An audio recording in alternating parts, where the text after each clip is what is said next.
les invito a hacer un pequeño viaje a Pompeya. Como van a ver, eh,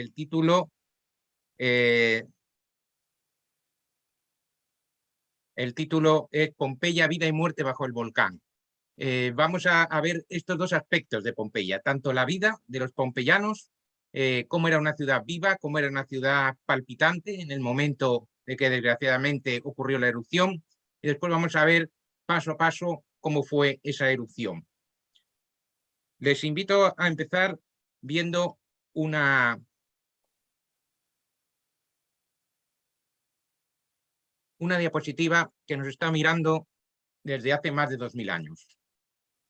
A la derecha tenemos a un pompeyano, conocemos su nombre, podemos suponer que es Terencio Neón, un panadero, y al lado tenemos a su esposa.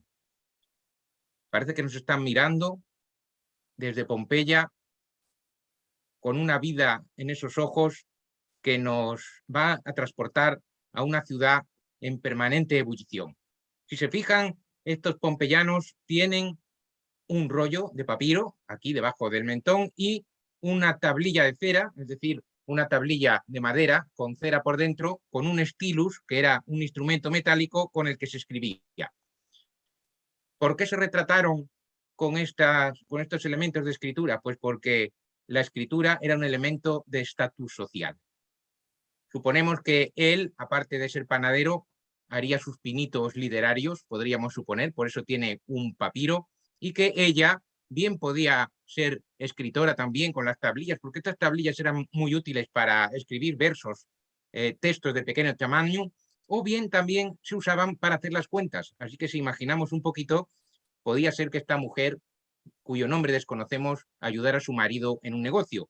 Era el panadero, tenía un negocio, tenía una panadería que estaba en Pompeya, y en una de las salas de esa panadería, sobre todo en la parte donde vivían, en la parte de la casa, se encontró este cuadro que nos mira todavía hoy desde el Museo Arqueológico de Nápoles.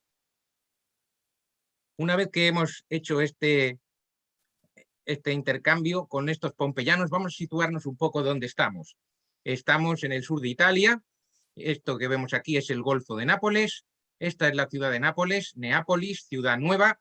Y tenemos varios lugares que nos vamos a ir encontrando a lo largo de este viaje. Lo primero, en el centro de la bahía, el Monte Vesubio. El Monte Vesubio, y todo esto que ven ustedes como más oscuro es hasta dónde llegó la erupción. Luego lo veremos más en detalle. Pero conviene decir, situar dos lugares. Pompeya, que hoy está mucho más al interior que antes, tenía muy cerca el puerto, y Oplontis, que es otra de las ciudades importantes, Herculano, de la que hablaremos también, y en los extremos del Golfo de Nápoles tenemos Miseno y tenemos Sorrento, lugar de veraneo, y toda esta bahía era un lugar de veraneo para los ricos romanos de la época que venían aquí a pasar sus vacaciones, ¿no? Vacaciones en la zona del Golfo de Nápoles, un lugar muy agradable en verano, con una temperatura ideal. Y también aquí en el fondo de la bahía tenemos la isla de Capri, famosa por ser, no solo por la Gruta Azul, que conocemos todos, sino por tener varias villas del emperador Tiberio, y una de ellas la Villa Jovis, la más importante. Una vez situados aquí, nos preguntamos por qué todos estos que vivían aquí, y todavía los que viven hoy, el área hoy de Nápoles tiene más de 3,5 millones de habitantes, ¿por qué siguen viviendo al lado de un volcán? Que además saben que ya ha hecho erupción varias veces a lo largo de la historia. Pues la explicación está en este cuadro.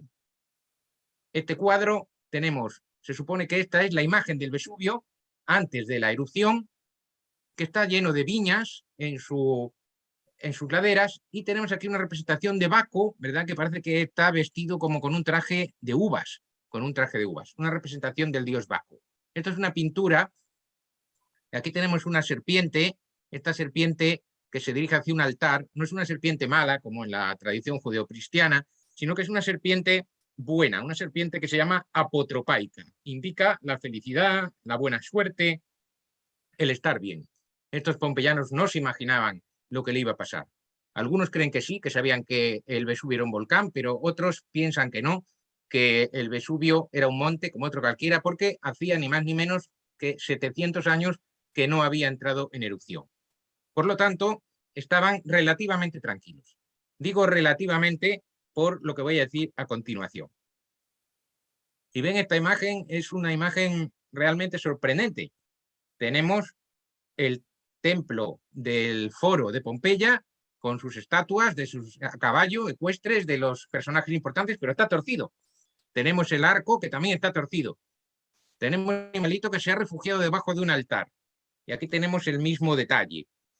¿Qué es esto? Pues esto es un relieve de un larario. Saben que el larario era unos pequeños templos que tenían templetes, capillas, podríamos decir, en el atrio de la casa. Y este larario conmemoraba que el 5 de febrero del 63 después de Cristo, algunos lo sitúan en el 62 después de Cristo, Pompeya sufrió un gran terremoto. Tenemos que situarnos que la erupción es en el 79 después de Cristo. Ahora mismo estamos en el 63 después de Cristo. Pocos años antes, Pompeya ya había sufrido un terremoto terrible. Ya ven la escena, el templo de Júpiter se cayó y algunos piensan que todavía en el momento después de la erupción, tantos años después, todavía lo estaban reconstruyendo. ¿Y por qué apareció? ¿Por qué hicieron este larario? Pues posiblemente lo hizo el dueño de la casa, que vamos a conocer enseguida, como agradecimiento por haberse salvado en ese acontecimiento. En las fuentes históricas nos hablan que esto fue un gran terremoto y que Pompeya todavía se estaba recuperando cuando pasó la siguiente desgracia. Pero ¿quién había hecho este larario? Este larario lo había hecho Lucio Cecilio Jucundo. Este es uno de los retratos más famosos de Pompeya, también de un realismo tremendo. Parece que va a salir, incluso no tiene reparo en retratarse con una verruga que pueden ver ustedes aquí. No es un retrato ideal, es un retrato realista. Unos piensan que es el propio Lucio Cecilio Jucundo, pero la mayoría piensa que es alguno de sus antepasados. Este busto lo tenía él en su casa para conmemorar a este antepasado. Y aquí tenemos a la derecha las tablillas de cera, que como les decía, eran tablillas de madera con cera por el medio, donde se escribían los documentos.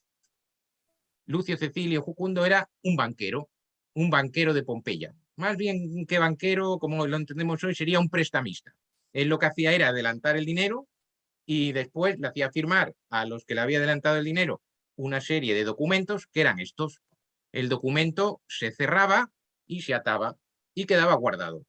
Las tablillas de cera, cuando sucedió la terrible erupción, quedaron sepultadas, algunas se carbonizaron, pero los trazos en la madera, la cera lógicamente desapareció, pero quedaron los trazos en la madera y podemos saber el texto de unas 152 tablillas de cera. O sea que estamos en condiciones de conocer qué podía hacer un banquero de Pompeya. Les he hablado a propósito de estos personajes para que nos sintamos más identificados con estos pompeyanos. Ya conocemos a Terencio Neón y su esposa, un panadero pero importante. Conocemos también a Cecilio Jucundo, un banquero, también importante. No tenemos muchos más datos de banqueros y no tenemos en la antigüedad tantos documentos como estos de cómo podían ser estos documentos oficiales de esta época. Pues bien, todos estos seguían viviendo su vida y una de las cosas curiosas era que en las casas los romanos escribían cosas en el suelo, por ejemplo. Esta es la llamada casa de Sírico, que está cerca del Lupanar en Pompeya, y podemos leer, esto es la entrada al atrio, saben que el atrio era el patio principal de la casa. Si uno entra a esta casa, entra por un pequeño pasillo y ya cuando ve el atrio, que es lo más amplio que se va a encontrar, pues a sus pies encuentra esto, salve lucrum, hola ganancia, hola beneficio. Nos está hablando de una ciudad próspera, de una ciudad que no suponía la desgracia que le iba a caer encima. Bien, lo que sorprende hoy en Pompeya es su tamaño.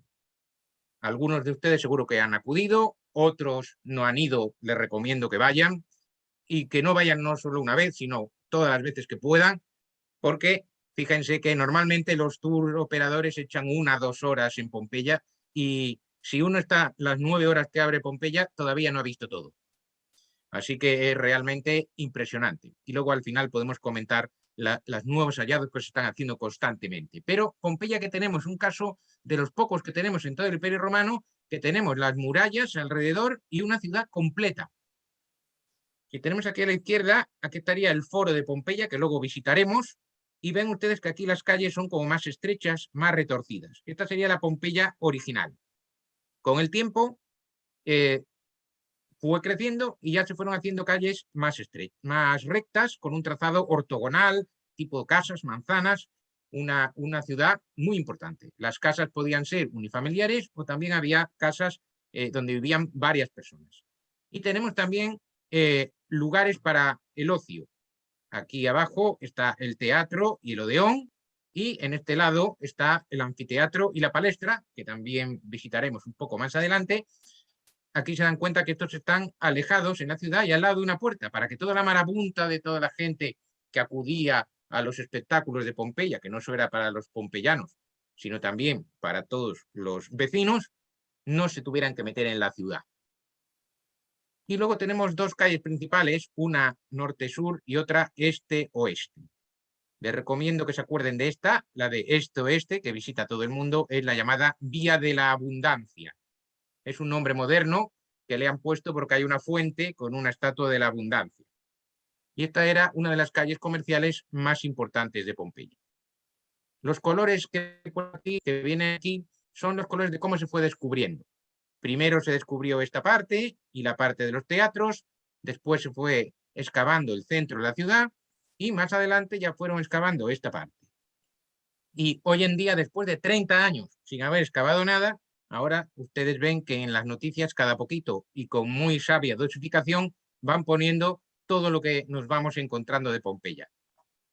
Concretamente aquí, en este espacio que está vacío, es donde están haciendo las excavaciones actuales y donde están encontrando verdaderas maravillas. Todo lo que está en blanco quiere decir que es lugar sin excavar. La ciudad tiene 66 hectáreas y todavía faltan 22 por excavar, un tercio de la ciudad. Así que todavía puede dar muchas sorpresas y todavía puede dar hallazgos que realmente hasta ahora no nos imaginamos. Y claro, con las excavaciones modernas, con los elementos y los nuevos sistemas, pues es más fácil conservar, porque antes la excavación era un poco más para buscar las cosas y no tenían tanto detalle porque se conservaran. Muy bien, hemos conocido Pompeya, vamos a hacer, digamos, un zoom y irnos al foro de Pompeya. Bien, el foro de Pompeya era una gran plaza. Aquí están los restos de ese templo de Júpiter que habíamos visto en el relieve totalmente torcido. Y ya digo, en el momento de la erupción todavía estaba sin reconstruir del todo. Tenemos que imaginarnos, ahora ya vamos a visitar Pompeya y imaginémonos que estamos unos días antes de la erupción del 79 después de Cristo. Una ciudad viva. Quizá no nos lo parezca aquí en esta fotografía, porque está totalmente vacía y son los restos. ¿Qué nos falta? La vida. ¿Cómo podemos imaginarnos cómo era la vida en el foro de Pompeya? Pues tenemos un documento precioso que nos habla de cómo era esta vida cotidiana. En otro lugar de la ciudad se encontró una casa muy importante que se llama la casa de Julia Félix y en la pared se encontraron pequeños cuadros, pequeños frescos con escenas cotidianas que se aplicaban al foro de Pompeya. Imaginemos que retrocedemos en el tiempo y nos encontramos con esta escena.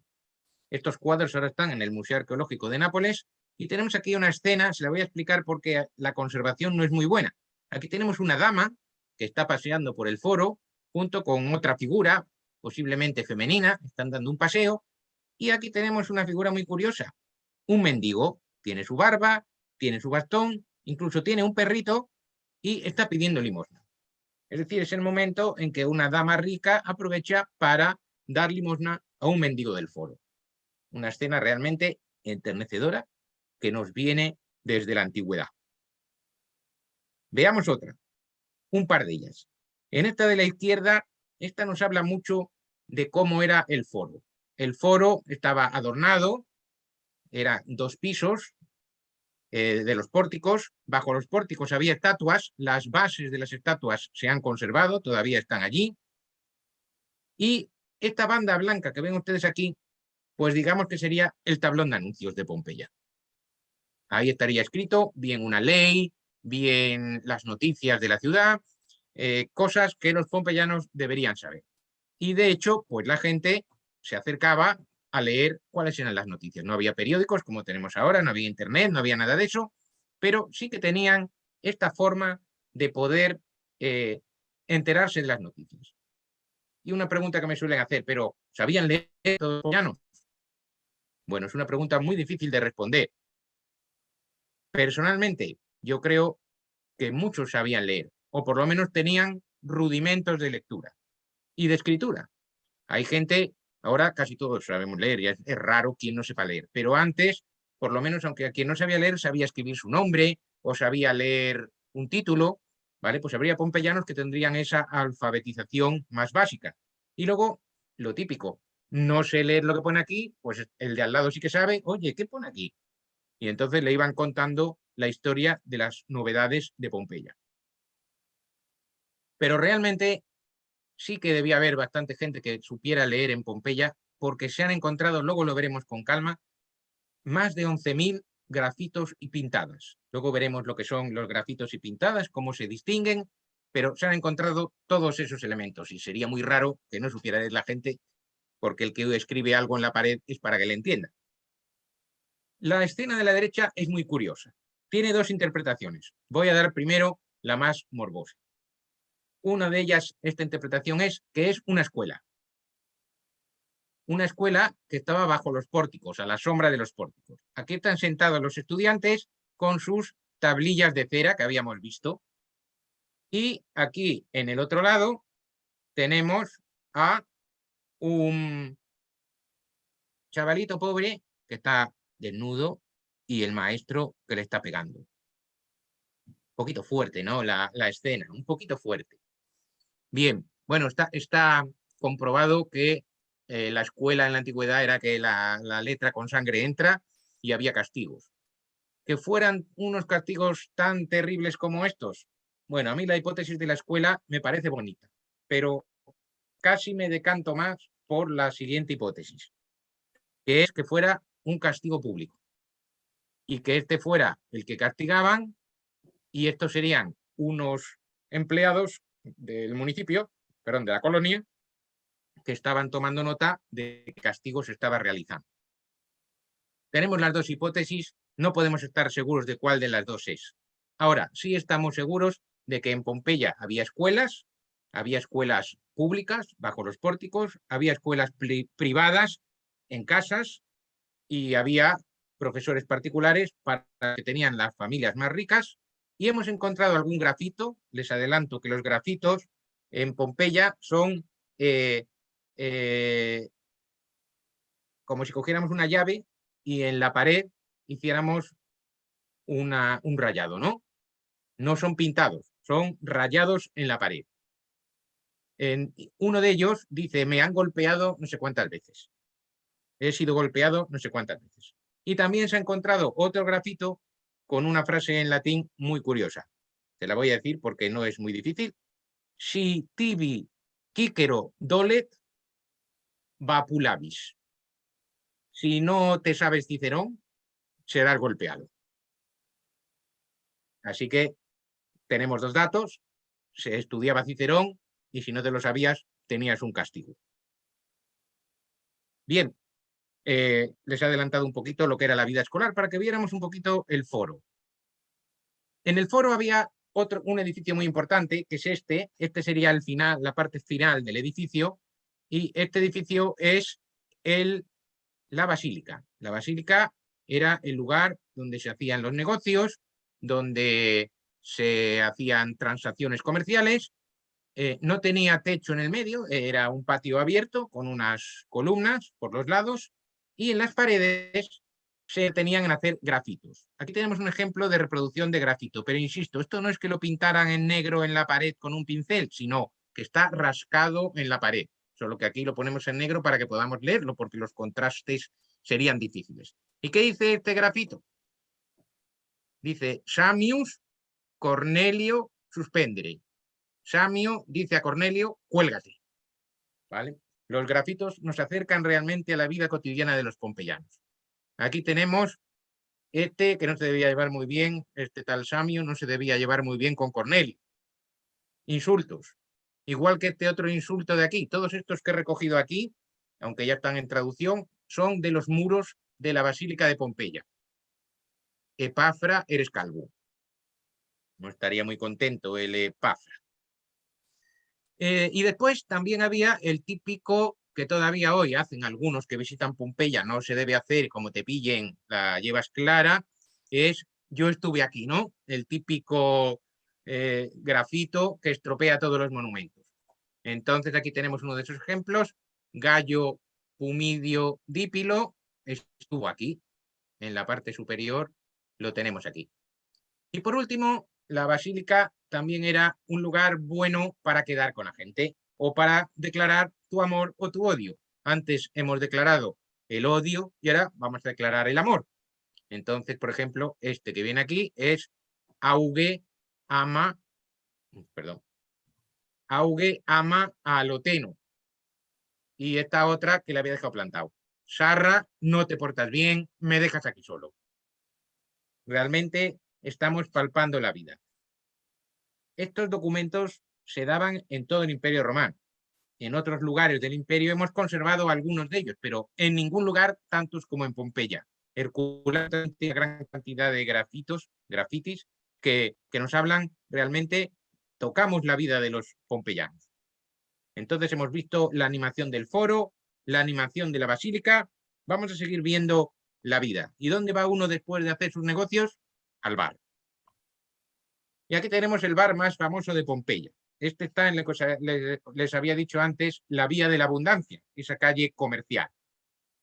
A veces nos imaginamos la antigüedad pues sin colores, pero en realidad eran muchos colores, muy colorida. Aquí tenemos el famoso rojo pompeyano, un rojo fuerte, bonito, que ocupaba la parte baja y después ponían en blanco, encalaban la pared para poder escribir cosas. Aquí tenemos el bar de una mujer que se llama Aselina. Ya veremos por qué sabemos que se llama Aselina, por qué le han puesto así el nombre y cómo era este bar. Este solo tenía un mostrador al exterior. Sería un antecedente de los lugares de comida rápida. Tenemos nada más este mostrador en forma de L, donde había unos recipientes en barro con sus correspondientes tapas, que en este caso no se han conservado, y ahí podía haber todo tipo de comida para servir a los clientes. Se supone que este más pequeñito era para el vino, porque dicen que aquí están las ánforas, aquí apoyadas, y que la capacidad de este era justo una ánfora. Entonces, Aselina estaría aquí repartiendo la comida a los viandantes. En este caso, esto se llama caubona, que significa bar. Alguien les llama también Popolium, lugar de bebidas calientes, termocaliente, poleo, pero normalmente ahora los investigadores prefieren llamarle caupona. Y luego tenemos esta que sería un recipiente de bronce, que sería para calentar agua caliente. Recordemos que, cosa que nos horroriza a nosotros, bebían el vino caliente. Podían beber el vino caliente. Entonces aquí simplemente era un lugar de paso, de comer un poquito, picar un poquito, pero no era un lugar para estar, no tenía mesas, no tenía sillas. Había otros bares de Pompeya que sí, que tenían sillas y tenían todo tipo de elementos para poder estar un rato entretenidos. Pero aunque estuvieran de pie, ellos iban a hablar de cosas. ¿Y de qué podían hablar? ¿De qué se habla en los bares? De política. ¿Cómo no? Hablaban de política. Y justo en una de las paredes, si ven, este bar tenía esta pared por aquí, que es la que vamos a ver ahora, y luego esta otra aquí y otra en la parte de más allá. Es decir, que tenía un montón de lugar donde poner cosas. Aquí podemos distinguir bien lo que era el grafito. El grafito, esto no es un grafito, porque esto no está esgrafiado en la pared, esto está pintado en la pared. Y lo que tenemos aquí, bastante borrado ya por el tiempo, es un cartel electoral. Aquí arriba pone se tienen que fiar de mí, Cayo Polibio, que era un candidato. Aquí tienen a qué es candidato, a Duovir. En Pompeya, la colonia, en vez de tener, digamos, lo que hoy tenemos, un alcalde, pues tenía 2 alcaldes a la vez. Como había 2 cónsules en Roma, en las colonias había 2 duoviri, que tenían que actuar al unísono, bien. Y entonces era el máximo cargo, como si hubiera 2 alcaldes simultáneos. Esto probablemente lo pintó Aselina, porque aquí pone aselinas. Pone en plural porque sería las aselinas. Se supone que es un grupo de chicas. Aselina se llamaba una, otra se llamaba María, otra se llamaba Aegle y otra se llamaba Esmirna. Son nombres de gente poco recomendable, entre comillas, porque Aselina significa burrita, Aegle es un nombre griego, Esmirna tiene que ver con Esmirna oriental. Entonces se hace la hipótesis de que en el primer piso de este bar, pues también se dedicaban a vender otras cosas, a Selina y sus chicas. Y ellas proponen, pone aquí en grande, ruegan, proponen, las aselinas, el grupo de chicas de Aselina, proponen a Cayo Polibio como edil.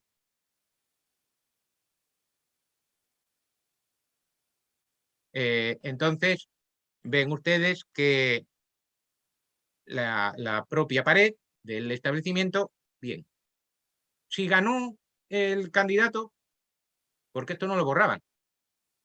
¿Por qué no lo borraban? Porque así sabían todos que ellas habían apoyado a este candidato. Y el candidato, si ganaba, pues les iba a favorecer. Y todo el mundo sabía que ellas habían favorecido a este candidato. Lo que pasa es que también hay quien dice que a lo mejor el candidato no estaba muy contento que unas personas de tal baja condición le propusieran como candidato. Bien, son hipótesis, chascarrillos de la política.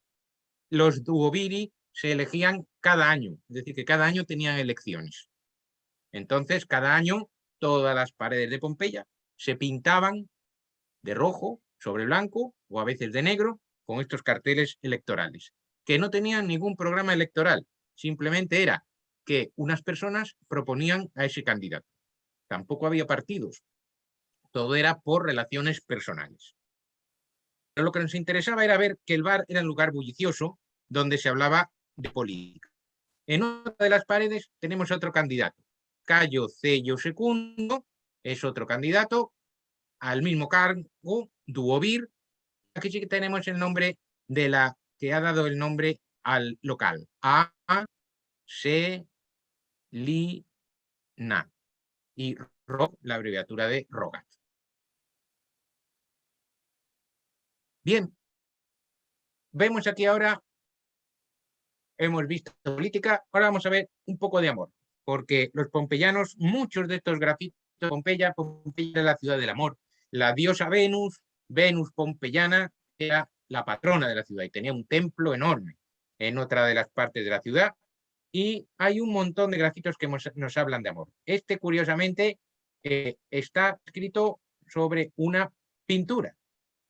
La pintura, me diría, sí, pero es que este grafito seguramente lo hicieron sin permiso. Los grafitos son espontáneos, las pinturas electorales son políticas y oficiales. Y aquí vemos lo que es un grafito. Con una cosa punzante han ido rayando la pared en esta parte, de arriba, encima de donde está el patito, y han puesto una frase. ¿Sí? Está rayada la pintura. Este se ve bastante bien. Vamos a verlo en contraste para que podamos leer lo que pone. Pone amantes ut apes vitan melitan exigunt. Es una frase un poquito melosa, incluso un poquito hortera, si lo diremos. Los amantes, como las abejas, llevan una vida melosa o una vida de miel. Y después cuentan que una segunda mano puso aquí en latín vele, que es lo que tenemos aquí arriba, y el comentario a esta frase es, ya me gustaría, ya me gustaría, velem, ya me gustaría. La pared servía no solo para expresar las opiniones, sino para dar contraopiniones, críticas. Tenemos muchos grafitos en los que uno dice una cosa, el otro dice lo contrario, el otro responde. Es decir, una ciudad viva en constante ebullición. Esa es la idea que quiero darles antes de que destruyamos la ciudad, que era ciudad viva. Esto es una cosa muy curiosa que se conoce poco y esto ahora está arrancado de la pared y está en el Museo Arqueológico de Nápoles y es una pintada también, solo que esta pintada está en griego, no está en latín, está en griego. Estamos en el sur de Italia. El griego también era un idioma que se hablaba en este lugar y era un idioma común con el que hablaba mucha gente. Y dice, el hijo de Zeus, el glorioso vencedor Heracles, vive aquí, que no entre ningún mal. Esto estaba en una tienda y era un conjuro para que el negocio fuera bien. Pero un conjuro bien grande, ¿eh? Todo el que entrara en la tienda iba a ver este cartel enorme, uno de las pintadas más originales de Pompeya. Un conjuro para que el lugar estuviera a salvo. Así que la magia también era un elemento que los pompeyanos frecuentaban. Y desde luego, en este caso, no tuvieron suerte, porque el mal entró. En la parte superior de la pantalla, en la reproducción que hemos pintado en la pared de mi instituto de San Tomé de Vigo para que no entre ningún mal. Así que hemos un poco querido hacer un conjuro para colocarlo también, un conjuro de Pompeya. Bien, vamos a visitar ahora el lugar más famoso de Pompeya. Todo el que va a Pompeya va al lupanar. El lupanar, y hay unas colas tremendas para entrar en el lupanar, en realidad entras por esta puerta y sales por la otra. Son unas 5 habitaciones en la parte baja y otras 5 en la parte superior. La parte superior no se puede ver, pero la parte baja sí se puede ver. Y pues tiene un montón de escenas eróticas encima de las habitaciones. Cada habitación consta de una cama de obra, una pared blanqueada y la verdad que no debía ser muy cómodo el lugar. Suponemos que aquí pondrían pues unas esteras, intentarían hacerlo lo más alegre posible, pero bueno, no los que eran más ricos no venían al lupanar, ya se iban a sus casas, tenían visitas a domicilio. Pero el que no, pues iba al lupanar y claro, qué es lo que harían en estas paredes? Pues lógicamente escribir cosas, porque ya digo que los pompeyanos eran muy aficionados a escribir en la pared. ¿Y qué escribió uno de los visitantes al lupanar? Aquí vemos perfectamente el grafito, como con un objeto punzante está escribiendo la H, la I, la C, I, aquí, la E, la G, la O, ego, la F, la P, perdón, puelas, multas, futui. Bueno, creo que no necesita, bueno, lo diremos para los que aquí yo me tiré a muchas chicas. Así que este era uno que no sabemos si sería verdad o no, pero desde luego presumido era. Aquí vemos más grafitos. Se han encontrado más de 120 grafitos en estas paredes. Tenemos desde nombres de prostitutas y prostitutos hasta los precios y hasta las cosas que podía hacer cada uno. Así que tenemos ahí una gran información sobre cómo podía ser la vida de la prostitución, triste vida de la prostitución en Pompeya, de su propia mano. Bien, otro lugar muy vivo de Pompeya era la palestra. La palestra, como vemos en la foto, es un lugar rectangular de pórticos. Por aquí podíamos estar en la sombra, luego una gran pradera en el medio e incluso piscinita en el medio. Un lugar para el deporte, para el esparcimiento. Aquí se jugaba. ¿Por qué sabemos que aquí se jugaba? Bueno, porque era la palestra, pero porque en las paredes de la palestra dejaron algunas cosas escritas. Por ejemplo, aquí arriba, Urbano jugó aquí el 8 de diciembre. ¿A qué podían jugar? Pues podían jugar a la pelota. No había fútbol, por supuesto, pero había arpastum, que era como una especie de rugby un poco fuerte. Y después había trigón, que era que se ponían en un triángulo, una persona aquí, otra aquí, y se iban pasando la pelota para intentar que los demás no la cogieran. La palestra, un lugar para jugar, pero también, como cualquier sitio de Pompeya, un lugar para enamorarse, para quedar, para tener una cita. Antíoco estuvo aquí con su citera, que era su novia chica, lo que fuera. Y también se supone que en estos pórticos podía haber una escuela, porque aquí un pobre maestro de escuela dijo que pasaba mucha hambre, como el famoso topo que pasa más hambre que un maestro de escuela. Y escribió en un grafito: el que me pague el sueldo por mi enseñanza, que obtenga lo que pida a los dioses. Debía estar el pobre hombre un poquito desesperado. No había una educación pública con un sueldo estable, sino que la gente pagaba como podía al maestro, a veces incluso en especie, como se hacía antes en los maestros de los pueblos. Y es un lugar muy animado la palestra, pero hay otro lugar más animado que la palestra, que está justo enfrente de la palestra y que no se podía perder ninguno que visitara Pompeya, ni los propios pompeyanos: el anfiteatro. El anfiteatro de Pompeya es uno de los lugares más impresionantes también, y donde se veía bien la distribución en clases sociales. Si se dan cuenta, entre esta grada y la de arriba no se puede pasar. Hay un muro tremendo. Aquí que están más reconstruidas, hay un muro tremendo. Este es el muro. Yo, que soy pobre, estoy sentado aquí, bajo por estas escaleras, y no puedo pasar aquí abajo, porque me lo impide. Tanto me impide que hay unas entradas para llegar aquí y otras entradas para llegar aquí. Las clases sociales más importantes, por ejemplo, los dubiri, las gentes importantes, iban a la primera fila y los demás a la segunda.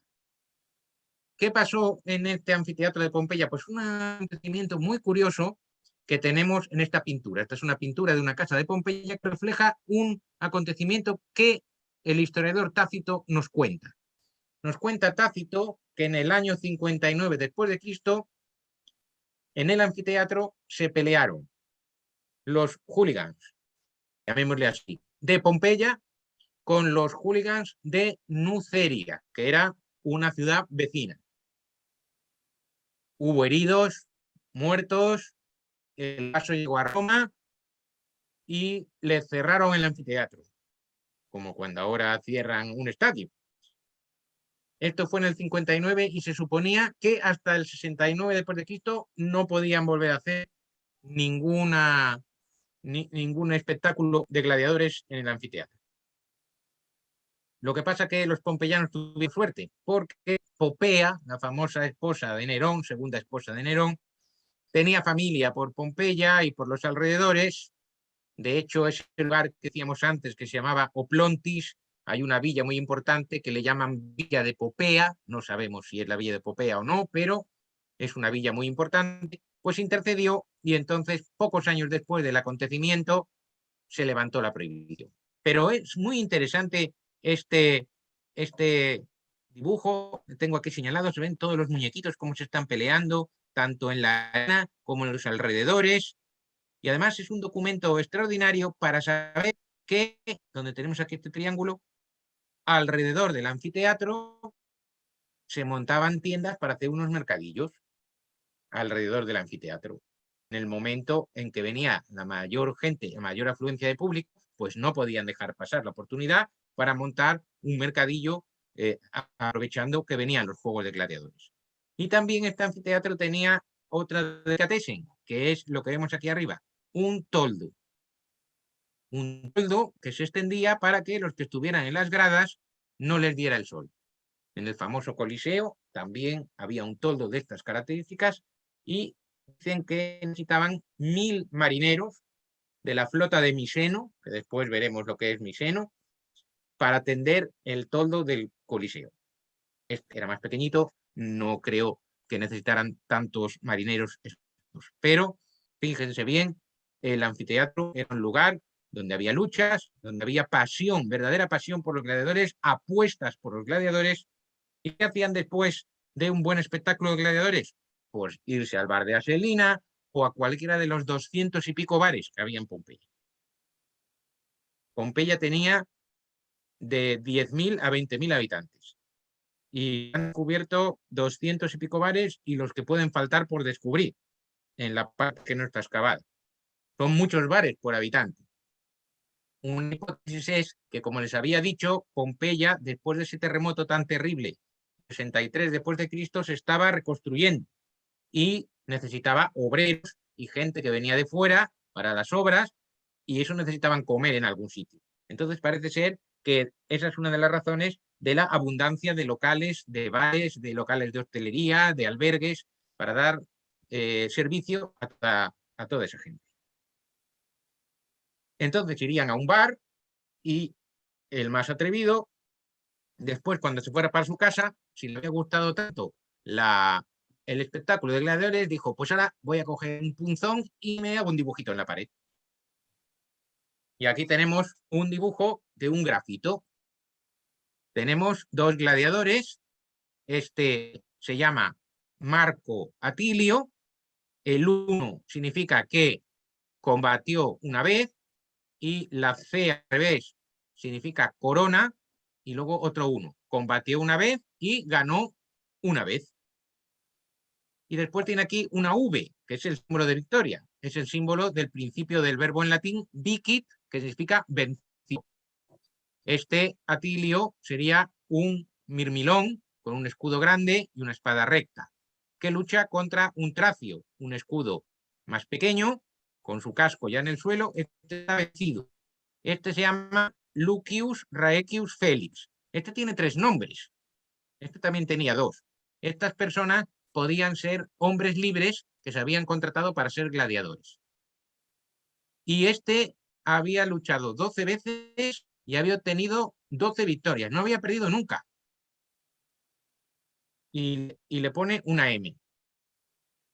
Pues si están pensando que M significa muerto, error. No significa muerto. Significa misus, perdonado. Perdonado. Misus significa perdonado, lo habían perdonado. ¿Por qué? Pues porque no todas las luchas acababan la muerte del vencido. Lucio Recio Félix tenía una gran tanda de admiradores, era un gladiador caro, que para eso había vencido 12 veces, y entonces realmente era un gladiador valioso. La gente cuando le preguntaran, ¿lo matamos o no? Pues haría este gesto, meter el dedo con el pulgar aquí, y sería misus. Misus significa perdónalo, perdónalo, perdonado. Mite, que decían, mite, perdónalo. Y para matarlo sería así el gesto gula, yugula, degüéllalo. Que del ok así para arriba y para abajo, nada. Después podemos hablar de eso en las preguntas si tienen interés en saber algo más sobre gladiadores. Pero ahora vamos a seguir. Otro lugar importante era una taberna lusoria, una casa de juegos, lugar importante para Pompeya. Aquí tenemos un cubilete y aquí unos falos, que no eran nada, no, que eran símbolos de la buena suerte. Quiere decir que en esta casa de juegos ibas a ganar. Y en la casa de juegos, en una de ellas, había como pequeños cuadritos en la pared con distintas escenas. En esta escena hay uno que se está besando con otra, en esta hay una que trae la comida y la bebida, y esto para quién es, y uno dice, es para mí, y el otro dice, no, no, es para mí. En esta otra están dos, este dice exi, que es decir, he salido. Este se supone que era un juego de fichas, una especie de parchís, no es el parchís, que no existía en esta época, pero era como un juego de corrido y tenías que sacar la ficha al final. Exi. Y este dice, non tria, duas es, no es un 3, es un 2. Después empiezan a insultar aquí los dos, sale el diálogo como si fuera un cómic, y el posadero, que está desesperado, que le va a estropear el local, dice, is foras risatis, ir a reñir fuera. Como la vida misma de un bar del Far West. Bien, hemos visto la vida de Pompeya. Vamos a ver ahora la muerte de Pompeya. El 24 de agosto del... bueno, el 24 de agosto a la 1 del mediodía, ya días anteriores parece que había habido algunos pequeños terremotos, pero nada importante. Pero el 24 de agosto, a la 1 de la tarde, tenemos un testigo de excepción que nos cuenta qué pasó. Este señor aquí mayor es Plinio el Viejo. Este joven es su sobrino, Plinio el Joven. Plinio el Joven escribió una carta que se conserva, una carta a Tácito, dos cartas a Tácito, sobre qué pasó en Pompeya y qué pasó con su tío, Plinio el Viejo, que era el comandante de la flota imperial de Miseno. Si recuerdan, lo voy a poner en un mapa ahora, Miseno estaba al otro lado de la bahía y a lo lejos empezó a ver que algo había pasado en Pompeya a la 1 de la tarde. ¿Qué había pasado? Plinio el Joven, que también lo vio, cuenta en su carta que hubo una nube que subió hasta arriba, casi 12 kilómetros hasta arriba, y que se expandía hacia un lado como si fuera un pino mediterráneo. Ahí que están en Valencia, ¿verdad? Los pinos mediterráneos de copa llana, pues eso es tal cual un pino mediterráneo. Y esto es lo que se llama a partir de entonces, una erupción pliniana. Este grabado que tenemos aquí es de una erupción que hubo en 1822 y que pudo ser parecida a la del 79 después de Cristo, pero menor. ¿Qué pasa con este tipo de erupciones? Es muy distinto del volcán de La Palma, que es lo que tenemos más cerca. No tiene nada que ver.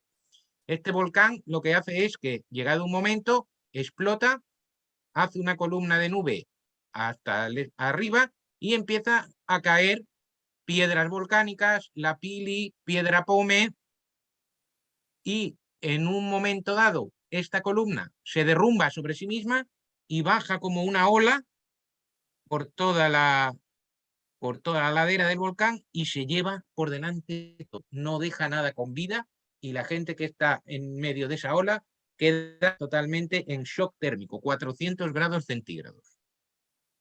Pues esto fue lo que pasó en Pompeya por partes. Primero, la nube hacia arriba y la lluvia de piedra pómez, de la pili, de material volcánico. Y después, más adelante, hubo hasta 6 oleadas de flujo piroclástico, que se llama esto, que serían esas oleadas que era una mezcla de gas, de ceniza, de piedras, como que arrasaba todo, como una luz, como si fuera en la nieve, una luz que arrasaba todo. Entonces Plinio, que estaba aquí en Miseno, fíjense dónde está Pompeya, vio desde Miseno lo que pasaba con el Vesubio. Y como era el comandante de la flota, recibió una llamada de auxilio de algunos amigos que vivían en esta zona, cerca de Oplontis. Y dijo, voy a ir a rescatarlos y también de paso a rescatar a todos los que pueda. Y organizó una flota de cuadrirremes para poder auxiliar a los que quisieran huir por mar. ¿Qué pasó? Que cuando llegó por aquí, por el punto 3, él era muy valiente, dijo, vamos allá, pero el timonel le dijo, mire, no podemos llegar a la costa porque el agua está fatal, el mar está fatal, no nos deja llegar a la costa. Plinio citó a Virgilio, dijo, la fortuna ayuda a los valientes, pero el timonel dijo, no, no, tenemos que desviarnos. Y al final se tuvo que desviar aquí a los puntos 4 o 5, que era la casa de otro amigo, pero no pudo socorrer a nadie. Hay quien piensa que otras de sus naves sí que pudieron socorrer a alguien, y lo vamos a ver muy pronto. Pero Plinio, en todo caso, durante este día 24, estábamos a la 1, pues a las 5 de la tarde estaría aquí, en el punto 5, sin haber conseguido nada. Pero, ¿qué había pasado en Pompeya? Mientras tanto, en Pompeya estaba cayendo la lluvia de piedra pómez. Aquí tenemos una imagen muy fantástica de un cuadro. Esto así no fue, pero así es como lo veían en siglos pasados. Ahora sabemos por las investigaciones que debió ser algo más parecido a esto. Esta portada de un número fantástico de Arqueología e Historia. ¿Qué pasó? Pues que empezó a caer toda esta lluvia y esta lluvia la gente tenía que proteger. Se protegía con ropa, se protegía con algún almohadón en la cabeza y la gente se desesperó. Unas decidieron huir, ir a las puertas de la ciudad y huir. Otros dijeron, no, mejor nos metemos en las casas, porque así no nos pasa nada. Bien, unos se metieron en estas casas, otros huyeron, pero otros por derrumbes o porque le cayó alguna piedra gorda, porque algunas podían ser hasta de 50 centímetros y cayendo a 50 metros por segundo, te reventaba la cabeza. Pues quedaron muertos en el suelo. Y esta lluvia duró desde la 1 del 24 hasta las 7:30 del día siguiente, de la mañana, perdón, del 25. Es decir, una lluvia constante. ¿Qué pasó en esta lluvia constante? Pues imaginemos que el suelo primero era 1 metro, luego 2 metros, hasta 3 metros. Hasta 3 metros de altura. Muchas puertas ya no se podían abrir.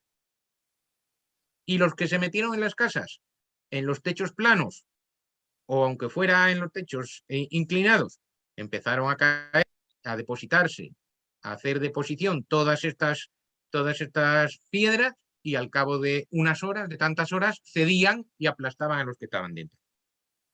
O sea que algunos murieron en la calle, otros murieron mientras subían, otros dentro de sus casas y algunos también escaparon. Ya veremos, algunos también pudieron escapar. Bien, entonces vemos que en Pompeya, desde la 1 del 24 hasta las 7:30 del 25, una lluvia incesante, imaginaos el terror, la confusión, pensaban que se había acabado el mundo. Bueno, nunca habían visto eso, nunca habían vivido esa experiencia. Bien, ¿qué pasó en Herculano? Herculano estaba aquí. Aquí está Pompeya, aquí está Herculano. La primera nube, la primera columna del Vesubio fue hacia el sureste, fue hacia Pompeya. Y Herculano se libró un poco de esta lluvia. Pero a la 1 de la mañana del 25 de agosto le pasó algo peor. Que, como habíamos dicho, esa columna de nube se desplomó y creó la primera oleada de flujo piroclástico que destruyó la ciudad. Y aquí lo tenemos. Fíjense, este era el mar. Esto que está aquí sería el mar. Esta es la ciudad. Estas eran unas villas que tenían vistas al mar, muy bonitas. Aquí estarían la playa. En estos agujeros guardarían las barcas. Y 25 metros hasta aquí arriba, 25, 26 metros hasta el suelo de ahora. Cuando uno ve Herculano, lo ve abajo, hundido 25 metros, bajo toda esa capa de ceniza del volcán. ¿Qué hicieron los de Herculano? Pues algunos dijeron, vamos a intentar huir por mar, pero cuando llegaron al mar, el oleaje era muy fuerte y se refugiaron en estos lugares, en estas bóvedas, que era donde guardaban las barcas. Cuando llegó esta hora piroclástica, que repito, eran 400 grados centígrados, arrasó a todo, murieron al instante y murieron dentro de estas bóvedas. Aquí tenemos una imagen. Los que estaban fuera de las bóvedas se sofocaron por el calor, pero sobre todo porque se le derritió la piel, todos los tejidos orgánicos. Y hemos visto los que quedaron dentro. Esto no es real, esto está hoy en Herculano. Hay varias de estas bóvedas, pero no son los huesos reales. Los han reconstruido aquí para que uno se haga una idea de cómo estaban exactamente. Los huesos reales están guardados y en estudio, lógicamente, pero se ve realmente que quedaron ahí, estaban juntos. Y gente de toda condición.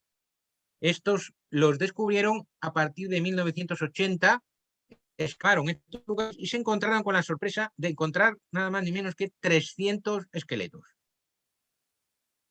Aquí pudieron estudiar lo que comían los de Herculano, qué edad tenían, qué enfermedades habían tenido. Bueno, una joya.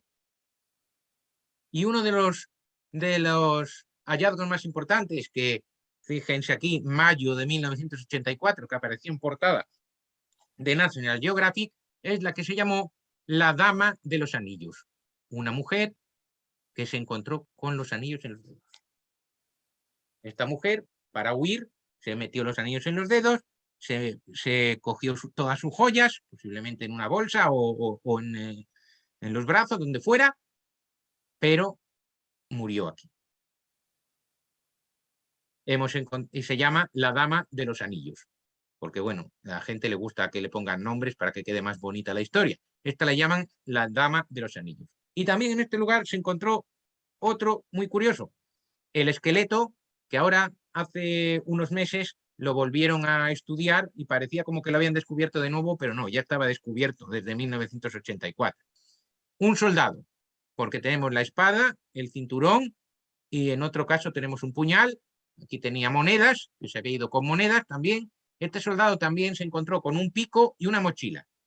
Y una hipótesis muy, muy sugestiva es que este soldado fuera uno de los que comandaba el rescate que había mandado Plinio el Viejo. ¿Por qué? Porque cerca del soldado se encontró esto, la barca de Herculano. Una barca. Se encontró dada la vuelta, inversa. Ahora aquí ya le han dado la vuelta hacia arriba y es una de las pocas barcas que tenemos conservadas del mundo antiguo en esta zona. Y era una barca en la que había 6 remeros y un timonel. Una hipótesis es que fuera una barca de rescate. Los cuadrirremes se quedarían a una distancia y estas barcas de rescate intentarían llegar. El caso es que se dio la vuelta. No pudieron rescatar a nadie y se dio la vuelta. Imaginación, ¿fue verdad? ¿No fue verdad? Realmente es una historia sugestiva, por lo menos, y nos acerca un poco a esto. La barca la podemos ver en Herculano, en una especie de edificio que han hecho al lado de las excavaciones, se llama el pabellón de la barca de Herculano, y explica muy bien cómo se construyó la barca, cuánta gente cabía y la hipótesis de que fuera una barca de rescate. Bien, los de Herculano murieron, todos los que estaban allí murieron. En Pompeya, ya digo, estaban metidos en las casas. Los que no huyeron y todavía estaban en las casas o estaban todavía por las calles de Pompeya, sufrieron 3 oleadas. A las 6:30 de la mañana del día 25, una tercera oleada se quedó a las puertas de Pompeya. Pero a las 7:30, 2 oleadas cubrieron toda la ciudad. Y entonces, imagínense que toda esta gente estaba huyendo. Este es el famoso huerto de los fugitivos. Se llama así porque estaban refugiados en un huerto, intentaron salir, pero en el momento que intentaron salir, vino esta tercera oleada que los dejó totalmente en la posición en que se habían quedado. Aquí tenemos de todo, tenemos niños, tenemos un hombre con un saco, tenemos este dramáticamente que se levanta intentando levantarse pero que no puede. Estos se encontraron en 1961 e incluso montaron una historia de quién era cada uno de ellos, un poquito de imaginación de más. Pero cuando la gente ve estos calcos de yeso, se pregunta, ¿está dentro del cuerpo o no? Pues aquí en el dibujo lo que pasó es, esto no se encontró así, esto se encontró totalmente sepultado, como en esta imagen, sepultado ya por la ceniza. Las partes blandas del cuerpo quedaron, se deshicieron y dejaron un hueco. Este hueco que vemos aquí en color. Los huesos permanecieron. Algunos también se deshicieron con el tiempo, pero otros todavía están debajo de estos calcos de yeso. Hay algunos que tienen huesos. Y ahora con los escáneres y todo, pues lo pueden ver perfectamente por dentro. Y aquí pongo el dato de cuántas víctimas, es un número aproximado porque constantemente está variando. Se encontraron unas 1.150 víctimas. ¿Quiere decir que solo murieron unas 1.000 personas de las 10 a 20.000 que había en la ciudad? Pues no lo sabemos, porque queda mucho por excavar, pero sí es cierto que la tragedia no acabó con todos los habitantes de Pompeya. Muchos pudieron huir, sobre todo en ese lapso de tiempo en el que estaba cayendo la lluvia piroclástica, la lluvia piedra pómez. Muchos intentaron salir de la ciudad y lo consiguieron. Vamos a ver algunas de estas imágenes, que son las que se ven, las que todo el mundo cuando va a Pompeya, este es un hombre que está justo en el momento, está intentándose proteger, y el piroclástico lo dejó clavado en el sitio. Para los animalistas, pues tenemos también un perro, que es el famoso perro de Pompeya, que estaba atado a una cadena, no se pudo desatar, y entonces estaba ahí dando vueltas alrededor de la cadena, y es realmente una imagen dramática de de este, se encontró en una casa atado a una cadena y luego lo han puesto aquí en lo que hoy es el granero del Foro de Pompeya, que es un almacén, para que lo vea la mayor gente posible. Y luego hay detalles como este, que son uno de los últimos cuerpos que se han encontrado en la llamada Casa del Brazalete, en el que incluso vemos la cara del niño con su forma. Aquí vemos el hueso, ¿verdad? El hueso del cráneo que está debajo de la ceniza, incluso los pliegues de la ropa. Realmente es impresionante. En la cercana Oplontis han probado recientemente a hacer, en vez de con yeso, hacerlo con resina. Y han sacado una chica con resina, en vez de con yeso, con resina, y ha quedado más detalles incluso todavía. Pero bueno, de momento prefieren el yeso. Se han encontrado hace poco en los alrededores de Pompeya dos nuevos cuerpos que han salido en todas las noticias. Bien, ¿y qué pasó con nuestro querido Plinio el Viejo? Pues Plinio el Viejo, que lo habíamos dejado en casa de un amigo, al día siguiente salió a la calle cuando estaban las primeras oleadas y murió, aquí lo tenemos muerto, a la orilla del mar. No sabemos si murió por una oleada de estas de flujo piroclástico, si murió asfixiado o si murió porque ya tenía una dolencia cardíaca y las emociones y todo eso, hay todas esas hipótesis. Lo que hay es otra hipótesis muy curiosa, que es que se ha encontrado su cráneo. Estabias, que era una población, han encontrado unos cráneos. La mandíbula es de otro esqueleto, la mandíbula olvidémonos de ella, la han puesto aquí como para reconstruir, pero lo que dicen que es de Plinio el Viejo es este esqueleto. Bueno, es una hipótesis muy sugestiva, pero la verdad es que es difícil de creer. Pero bueno, ahí queda, ahí queda. Bien, hemos terminado un poco este paseo por la vida, por la muerte de Pompeya. Si alguno se ha quedado con ganas, porque Pompeya es inmensa, hay miles de cosas por saber, pues recientemente he escrito este libro, Un día en Pompeya, de Espasa, donde a través de la vida de personajes concretos vamos viendo cómo era el día a día de la ciudad y después asistimos también a la destrucción. Aquí va a salir a la que hemos conocido, a la tabernera Aselina, va a salir una prostituta llamada Fortunata, va a salir el banquero que habíamos conocido, Cecilio Jucundo, y, como no, va a salir también esta pareja de pompeyanos que nos había saludado al comienzo de este viaje y que ahora nos despide también con estos ojos que atraviesan los siglos y nos están diciendo que también nosotros somos frágiles. Valete et si vultis plaudite. Adiós, si queréis, aplaudid.